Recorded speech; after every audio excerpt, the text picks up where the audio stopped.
ପିଲାମାନେ ତୁମ ସମସ୍ତଙ୍କୁ ଆମ ୟୁଟ୍ୟୁବ୍ ଚ୍ୟାନେଲ୍ ସଞ୍ଜନ କ୍ଲାସେସ୍କୁ ସ୍ୱାଗତ।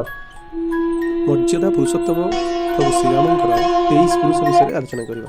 ପ୍ରଥମ ହେଲେ ଭଗବାନ ରାମଚନ୍ଦ୍ର, ତାଙ୍କ ବାପା ହେଲେ ଦଶରଥ, ଦଶରଥଙ୍କ ବାପା ଅଜ, ଅଜଙ୍କ ବାପା ହେଲେ ନଭାଗ, ନଭାଗଙ୍କ ବାପା ଯଜାତି, ଯଜାତିଙ୍କ ବାପା ନହୁଷ, ନହୁଷଙ୍କ ବାପା ଅମ୍ବଋଷି, ଅମ୍ବଋଷିଙ୍କ ବାପା ହେଲେ ପ୍ରସୁଶୁକ, ପ୍ରସୁଶୁକଙ୍କ ବାପା ହେଲେ ମରୁ, ମରୁଙ୍କ ବାପା ହେଲେ ଶୀଘ୍ରଗା, ଶୀଘ୍ରଗାର ବାପା ହେଲେ ଅଗ୍ନିବର୍ଣ୍ଣ, ଅଗ୍ନିବର୍ଣ୍ଣଙ୍କ ବାପା ହେଲେ ସୁଦର୍ଶନ, ସୁଦର୍ଶନଙ୍କ ବାପା ହେଲେ ଶଙ୍ଖାନ, ଶଙ୍ଖନଙ୍କ ବାପା ହେଲେ ପ୍ରବନ୍ଧ, ପ୍ରବନ୍ଧଙ୍କ ବାପା ହେଲେ ଅଂଶୁମାନ, ଅଂଶୁମାନଙ୍କ ବାପା ହେଲେ ଦିଲୀପ, ଦିଲୀପଙ୍କ ବାପା ଭାଗୀରଥୀ, ଭାଗୀରଥ, ଭାଗୀରଥଙ୍କ ବାପା କୁକୁସ୍ଥ, କୁକୁସ୍ଥଙ୍କ ବାପା ରଘୁଙ୍କ ବାପା ହେଲେ ଅଶ୍ମଞ୍ଜଙ୍କ ବାପା ସାଗର, ସାଗରଙ୍କ ବାପା ଅସିତ, ଅସିତଙ୍କ ବାପା ଭାରତ, ଆଉ ଭାରତଙ୍କ ବାପା ହେଲେ ଧ୍ରୁବସନ୍ଧି। ଭିଡ଼ିଓଟି କେମିତି ଲାଗୁଛି ନିଜର ମତାମତ ଥିବ, ଆଉ ଭିଡ଼ିଓକୁ ଅଧିକରୁ ଅଧିକ ସେୟାର କର ଆଉ ସବସ୍କ୍ରାଇବ୍ କର।